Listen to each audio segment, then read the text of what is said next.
Latvijas Zinātņu akadēmijas koncertzālē 30. oktobrī notika gada nozīmīgākais pasākums Krāsa pasaulē. Akzo Nobel Baltics iepazīstināja nozares speciālistus, arhitektus, māksliniekus, dizainerus ar nākotnes krāsu, jeb 2015. gada krāsu. Sesto reizi Akzo Nobel Baltics rīko savu gada krāsas prezentāciju. Šogad mēs esam koncertzālē Rīga. Kāpēc? Elementāri. Mēs bijām tie, kas noticēja šim projektam, un tad, kad Jurim Milleram daudz kas neizdevās un nebija atbalsta no daudzām valsts institūcijām vai pašvaldības, tad uzrādījās mēs, komersanti, ja tā drīkst teikt, kuri uzskatīja, ka viņš dara fantastisku un svētīgu darbu, un mēs pateicām, Juri, tev būs krāsa. Nu, ja būs krāsa, tad, protams, būs sadalīns, un tāpēc koncertzāle Rīga ir nokrāsot ar sadalīnu. Pirms aptuveni pusgada, kad es pirmo reizi skaļi pateicu to, ka šī zāle tiks atjaunota, un te atkal būs teātra izrādes, koncerti un citi kultūras sarīkojumi, bija ļoti maz cilvēku, kuri spēja tam noticēt, jo zāle bija ļoti bēdīgā stāvoklī.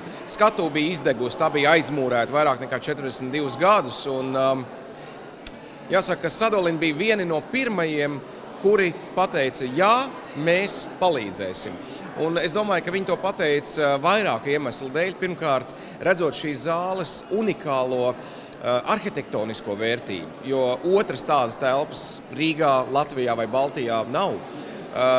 Otrakārt, es domāju, ka viņi redzēja to pievienoto ideisko vērtību vai kultūras vērtību, jo šis ir projekts, kas tika realizēts bez valsts vai pašvaldības finansiāla atbalsta. Tikai ar tādiem mecenātiem kā Sadolīna un citi Latvijas uzņēmēji, kuri piekrita palīdzēt, piekrita atbalstīt. Un ja šī atbalsta nebūtu bijis, diez vai mēs šodien būtu varējuši pulcēties jaukajā, omulīgajā koncertzālē Rīga. Šī apstākļa dēļ mēs gribējām šo faktu arī pastāstīt citiem, daudziem tiem mūsu Sadolīna piekritējiem, kas visus šos gadus apmeklē mūsu krāsu prezentācijas, un mēs nodemonstrējām, lūk, arī šajā telpā mēs esam klāt, un šo patīkamo noskaņojumu, es domāju, ka ļoti daudz cilvēku aiznesīs uz saviem birojiem, pastāstīs saviem studentiem, celtniekiem. Es ļoti ceru, ka tuvākajās dienās par šo tēmu nozarē klusais telefoniņš, lak, pastāstīs Sadalīnam jauna gada krāsa. Reizi gadā modes, arhitektūras un dizaina eksperti no visiem kontinentiem pulcējas uz kopēju sesiju Akzo Nobel institūtā un apspriež krāsu modi, gaumes maiņas, aktuālās tendences, novirzienus un iespējamās attīstības līnijas krāsu jomā, nosakot gada krāsu. I work for Akzo Nobel. I work as a color designer in the Aesthetic Center, and today I presented at the Color Futures. I also presented the color of the year, and this color of the year is a coppery orange. It's a very optimistic color and a very positive color, and it gives comfort in your interior. Fantastiska krāsa, fantastisks risinājums, fantastisks piedāvājums un ļoti tiešām apbrīnojami, kā krāsu ražotāji spēja prognozēt šo jauno modes tendenci. Prieks par nākošā gada krāsu Caprol oranžo. Manā uztverē viņa ir ļoti piesātināta, bieza, latviska, dziļa. Tāda man ļoti tuvu un mīļu. Es jau izprojektēju vienu objektu prātā jau ar šo krāsu, jau sēžot jau. Pārstāvu tirdzniecības namā Kurši projektu daļu.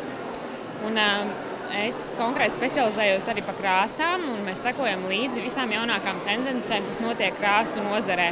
Līdz ar to Sadolīna pasākums Gada krāsa arī ir aktuāls pasākums, kur noteikti ir jāapmeklē un jāaplūkojās. Šovakar šajā pasākumā, kā pasākums, viņš bija tiešām ļoti vērtīgs profesionāļiem, māksliniekiem, dizaineriem.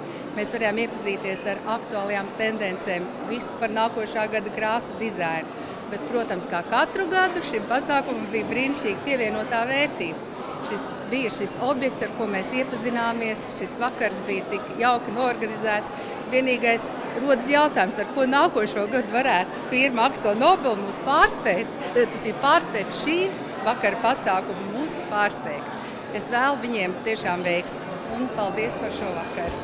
Sadalina krāsas. Tās ir krāsas, kas ne tikai izkrāso pasauli, bet iedvesmo un rada. Tā ir sociālā atbildība, savstarpējā sadarbība un līdzdalība.